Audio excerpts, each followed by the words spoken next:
Le monde te brisera, à moins que tu ne deviennes intraitable, Machiavel.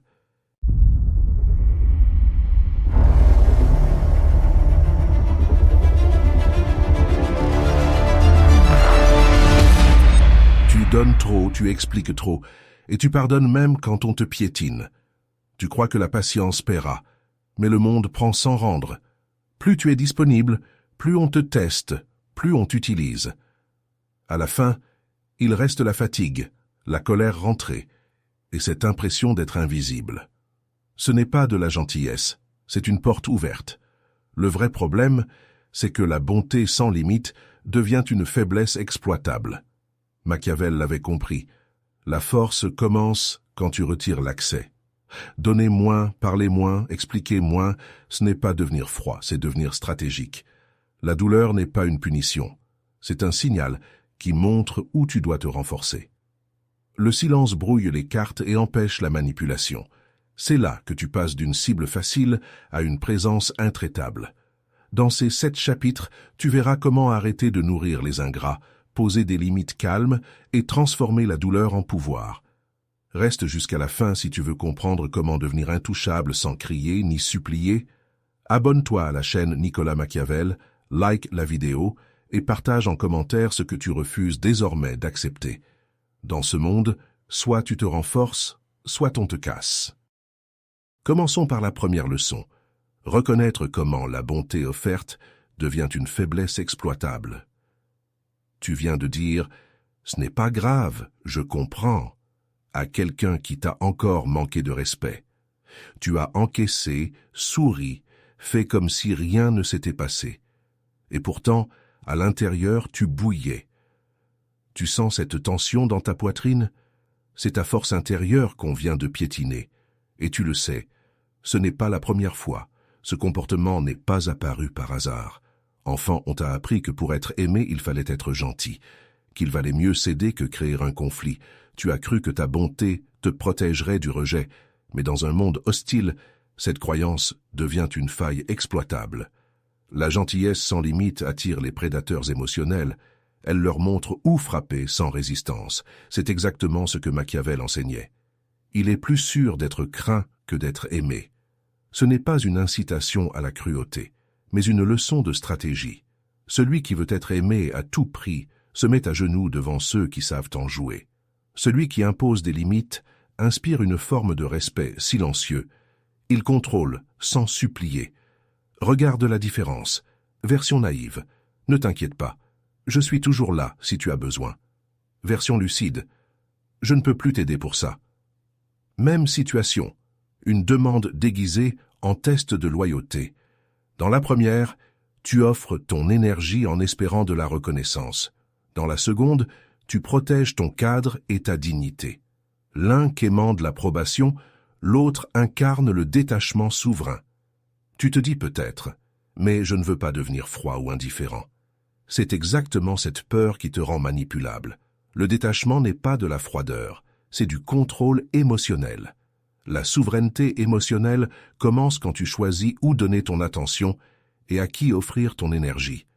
Quand ils te disent « tu as changé », tu réponds « oui, j'ai compris ma valeur ». Quand ils insistent « avant tu étais plus disponible », tu réponds « avant je m'épuisais pour rien ». Quand ils te reprochent ton calme, tu réponds « le silence me va bien ». Ces phrases désarment car elles ne cherchent ni justification ni approbation. Elles affirment ton nouveau territoire intérieur. Poste en commentaire « l'indifférence est ma force ». Parce qu'à partir d'aujourd'hui, ta bonté ne sera plus une porte ouverte sur ta vulnérabilité, mais un choix conscient, rare et maîtrisé. Et ce n'est que le début. Entrons dans la deuxième leçon. Cessez de donner aux ingrats pour reprendre la force intérieure. Tu viens d'envoyer ce message. Ne t'inquiète pas, je comprends. Prends ton temps. À quelqu'un qui t'a déjà laissé sans nouvelles après avoir profité de ton aide. Tu te dis que c'est normal, que tu fais preuve d'empathie. Mais au fond, tu sens ce vide froid, celui d'avoir donné encore une fois sans retour. Ce n'est plus de la générosité, c'est de l'épuisement émotionnel déguisé en bonté. Ce réflexe ne vient pas de nulle part. Tu as appris qu'aimer, c'était donner sans compter, que la valeur venait du sacrifice. Peut-être qu'enfant, on t'a félicité quand tu partageais tout, même ce que tu n'avais pas envie de céder. Et depuis, ton cerveau a associé amour et abandon de soi. Ce qui était une stratégie pour être accepté est devenu un piège. Donner à ceux qui ne rendent rien, c'est nourrir ceux qui te vident. Machiavel le savait déjà. Celui qui veut être aimé de tous ne sera respecté de personne.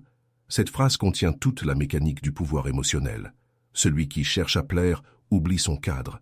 Il devient prévisible et manipulable. Celui qui choisit à qui il donne devient rare, donc précieux. Le respect naît du détachement, pas du don aveugle. Regarde la différence. Version dépendante. Dis-moi juste que tu m'apprécies encore. Version souveraine. Je vois que nos échanges n'ont plus le même sens pour toi, je me retire. Dans le premier cas, tu m'en dis une reconnaissance qui se dérobe. Dans le second, tu retires ton énergie avant qu'elle ne soit gaspillée. Même silence en face. Deux puissances opposées. L'une supplie, l'autre règne. Tu te dis peut-être, mais si j'arrête de donner, je vais perdre les autres. C'est exactement cette peur qui te garde prisonnier des ingrats. Ceux qui tiennent à toi n'ont pas besoin que tu te sacrifies pour rester. Seuls les profiteurs s'en vont quand les limites apparaissent. La perte que tu redoutes est en réalité ta libération. Quand ils disent « tu deviens distant », tu réponds « je choisis où va mon énergie ». Quand ils insinuent « tu es devenu égoïste », tu dis « j'ai juste compris ma valeur ». Quand ils reviennent après t'avoir ignoré, tu réponds calmement « l'accès n'est plus disponible ». Ces répliques fonctionnent parce qu'elles replacent le pouvoir du côté de celui qui décide, sans colère ni justification, pure maîtrise du silence. Poste en commentaire « je contrôle le cadre », parce qu'à partir d'aujourd'hui, chaque fois que tu retires ton énergie d'un ingrat, tu récupères ta force intérieure. Et bientôt, tu comprendras comment transformer ce détachement en arme absolue. Observons la troisième leçon. Transformer la douleur en information stratégique de pouvoir. Tu viens d'ouvrir ce message, je ne ressens plus la même chose. Après des semaines à sentir que quelque chose clochait, tu lis et tu relis ces mots comme s'ils pouvaient soudain prendre un autre sens. Mais non. Ce qui brûle, ce n'est pas la perte. C'est cette impression d'avoir tout donné pour être jeté sans explication. Tu restes là, figé entre colère et vide, incapable de savoir si tu veux comprendre ou disparaître. Ce réflexe de vouloir comprendre, il ne vient pas de nulle part. Depuis toujours, tu crois que si tu trouves la cause, tu pourras réparer. Enfant déjà, on t'a appris que la souffrance devait forcément avoir un sens moral. Si tu es gentil, tout finira bien.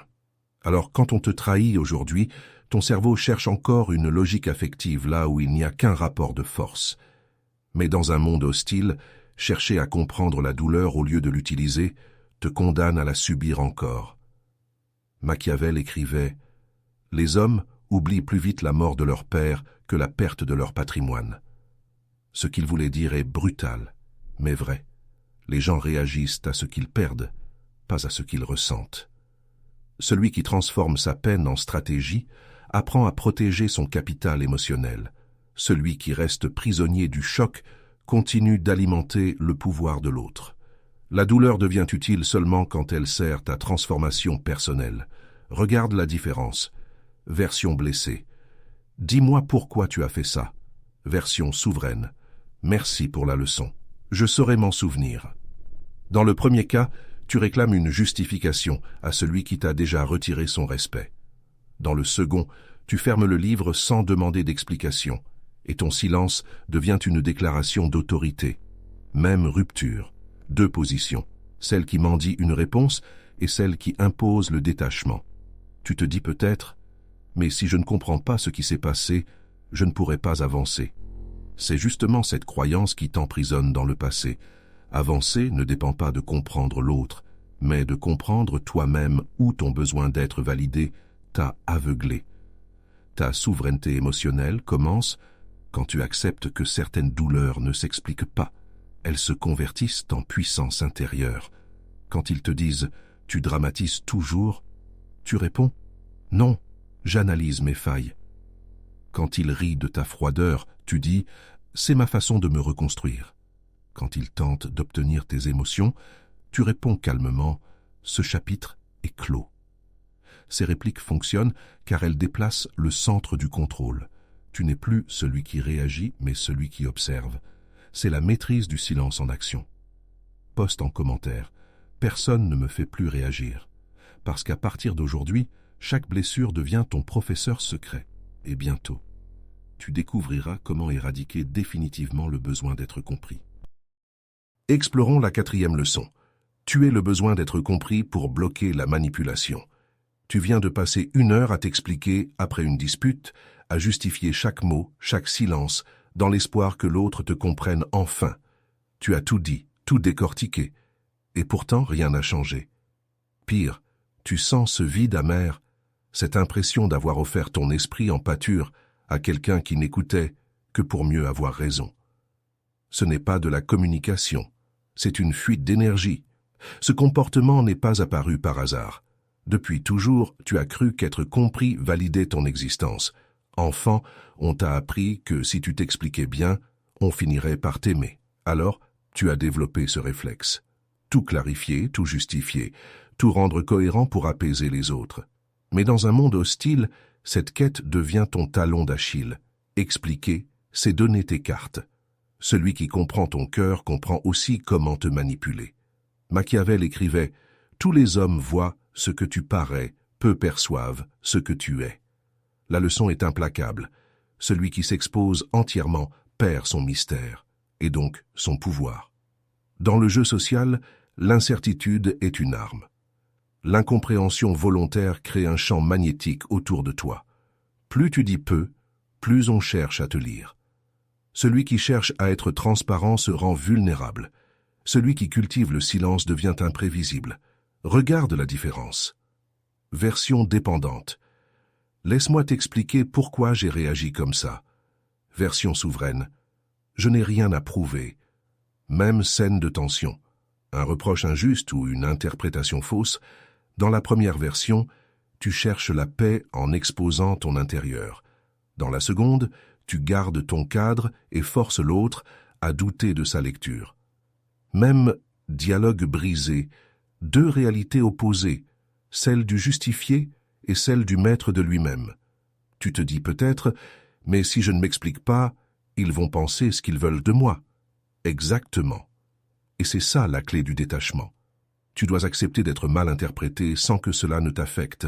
Tant que ton image dépend du regard des autres, ta souveraineté émotionnelle est fragile. Le vrai pouvoir commence quand leur opinion cesse d'avoir accès à ta paix intérieure. Quand ils exigent des explications, tu réponds « ce n'est pas nécessaire », parce que ça coupe le cycle de justification. Quand ils insinuent des intentions, tu dis « crois ce que tu veux », car cela renvoie la projection à son expéditeur. Quand ils cherchent à te faire parler, tu réponds calmement « le silence me suffit ». Parce qu'en refusant le terrain verbal, tu imposes celui du contrôle émotionnel, pure maîtrise du silence. Poste en commentaire « Mon silence est mon arme ». Car dès aujourd'hui, chaque fois que tu choisis de ne pas être compris, tu renforces ta force intérieure et deviens moins lisible pour les prédateurs émotionnels, et ce n'est rien comparé à ce qui t'attend ensuite. Franchissons la 5e leçon. Faire du détachement une souveraineté émotionnelle stable. Tu viens de raccrocher après un appel tendu. On t'a parlé sur un ton sec, comme si tu étais un subalterne. Tu as senti la colère monter, cette envie de répondre, de prouver que tu méritais plus de respect. Mais tu t'es retenu. Et maintenant, tu tournes en boucle dans ta tête la conversation, les mots qu'il a dit, ceux que tu aurais dû dire. Ce n'est pas l'échange qui t'épuise, c'est ce besoin de tout contrôler sauf toi-même. Ce réflexe, il ne s'est pas installé par hasard. Depuis toujours, on t'a appris que rester impliqué émotionnellement prouvait ton engagement, que celui qui ne réagit pas est froid, distant, indifférent. Alors tu as confondu réactivité et force intérieure. Tu as cru que ressentir intensément donnait du sens à tes relations. En réalité, c'est l'inverse. Celui qui ne sait pas se détacher devient dépendant du chaos des autres. Le détachement n'est pas une fuite, c'est une stratégie de survie mentale dans un monde hostile. Machiavel écrivait « Ne jamais tenter de gagner par la force, ce qui peut être gagné par la ruse. Cette phrase résume l'art du détachement. L'émotion brute cherche à vaincre par la réaction. La maîtrise cherche à dominer par le calme. Celui qui réagit dévoile sa position. Celui qui reste impassible observe les failles adverses. Le pouvoir ne se crie pas, il se contient. Regarde la différence. Version impulsive. Tu crois vraiment que je vais te laisser me parler comme ça? Version souveraine. Je note ton point de vue. Dans le premier cas, tu nourris le conflit dont l'autre se repaît. Dans le second, tu retires son carburant émotionnel en gardant ton cadre intact. Même attaque verbale, deux puissances opposées, celle qui s'enflamme et celle qui contrôle le feu. Tu te dis peut-être, mais si je reste calme, ils vont penser qu'ils ont gagné. C'est exactement cette peur qui te rend manipulable. Le calme n'est pas une reddition, c'est une déclaration silencieuse de puissance. Ceux qui cherchent ta réaction veulent ton énergie. Quand tu refuses de réagir, tu leur coupes l'accès à ton royaume intérieur. C'est ça, la souveraineté émotionnelle. Être le seul à décider quand et comment ton monde intérieur bouge. Quand ils te provoquent, tu réponds « Je n'ai rien à prouver ». Parce que ça dégonfle leur ego sans effort. Quand ils insistent pour te faire sortir de ton calme, tu dis « Je choisis mes réactions ». Cela déplace le pouvoir du côté du choix et non de l'instinct. Quand ils essaient de te culpabiliser pour ton détachement, tu réponds calmement « Mon silence protège ma paix ».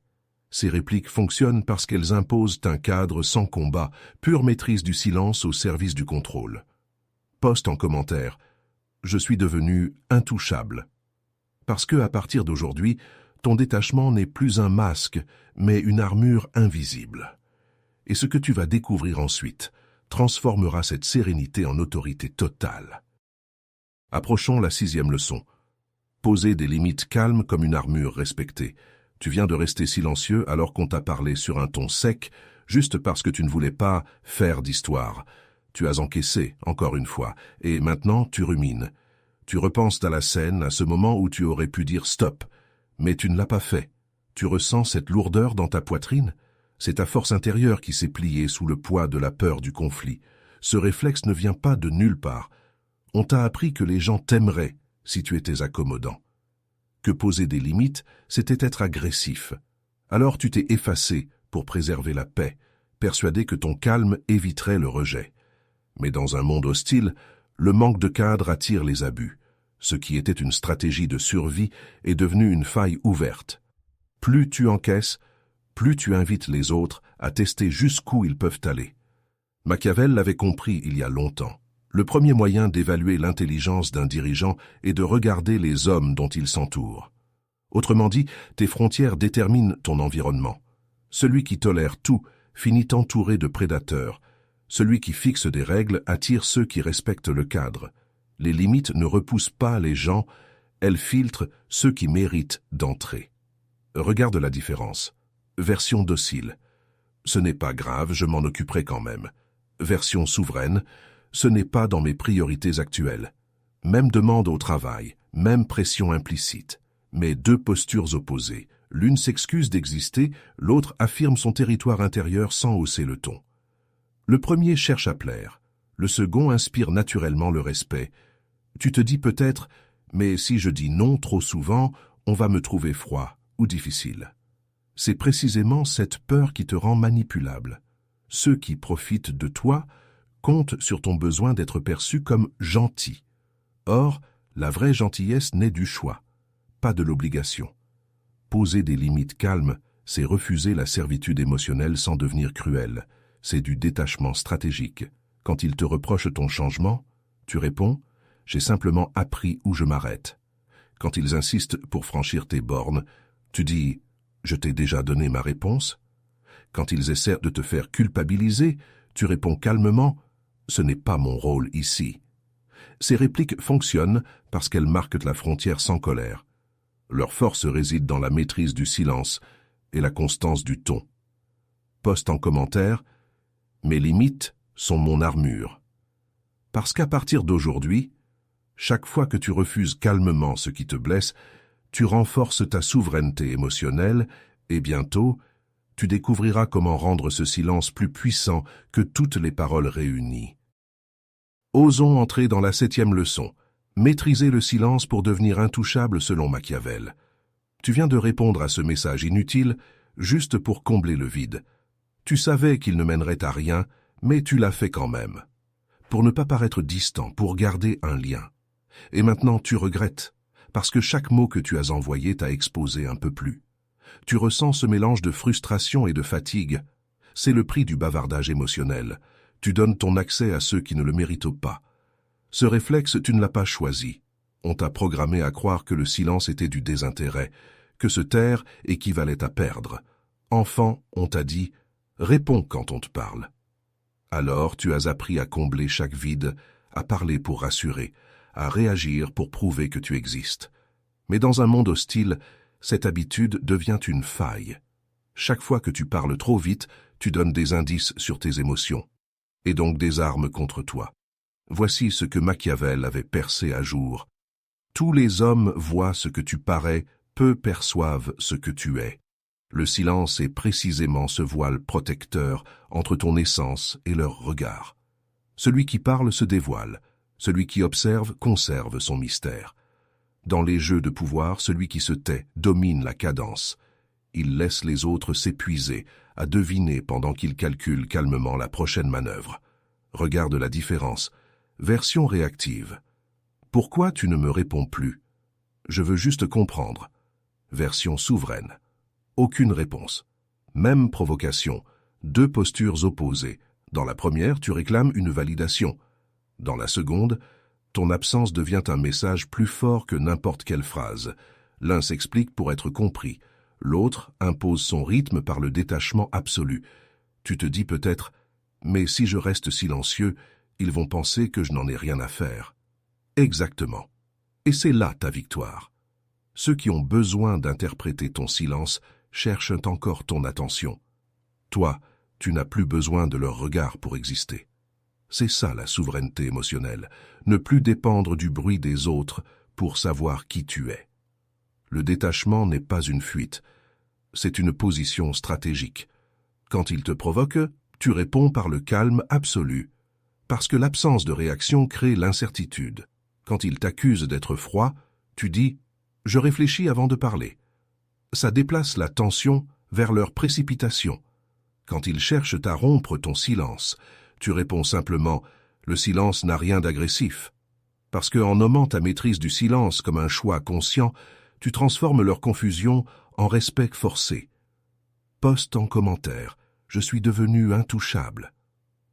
Parce qu'à partir d'aujourd'hui, ton silence n'est plus une absence, c'est une présence qui dérange et fascine à la fois. Et ce que ce calme prépare maintenant dépasse tout ce qu'ils peuvent imaginer. Il existe une ligne invisible entre ceux qui subissent et ceux qui dominent.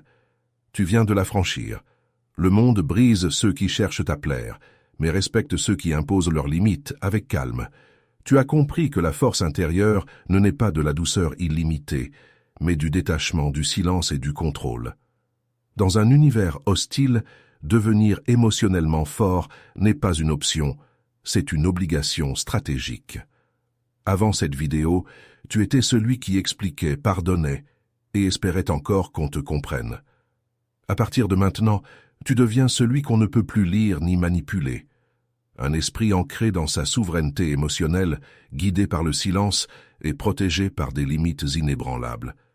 Tu as appris à repérer comment la bonté offerte devient faiblesse, à retirer ton énergie des ingrats, à transformer la douleur en information stratégique, à tuer le besoin d'être compris, à faire du détachement une autorité tranquille, à poser des limites comme une armure invisible, jusqu'à maîtriser le silence comme ultime forme de pouvoir. Cette révélation, cette clé vers une transformation personnelle totale, celle d'un être devenu intouchable dans un monde qui dévore les naïfs. Ceux qui te manipulaient vont sentir le changement, pas dans tes mots, car tu n'as plus besoin de parler, dans ton regard stable, dans ton calme imperturbable. Et cette assurance silencieuse les forcera à te respecter sans comprendre pourquoi. Machiavel l'avait écrit « Celui qui contrôle ses émotions contrôle les autres sans lever la voix ». C'est la différence entre la proie bavarde et le stratège impénétrable. Rejoins Nicolas Machiavel pour accéder aux prochaines révélations. Chaque vidéo ajoute une arme de plus dans ton arsenal. Le monde appartient à ceux qui n'expliquent rien.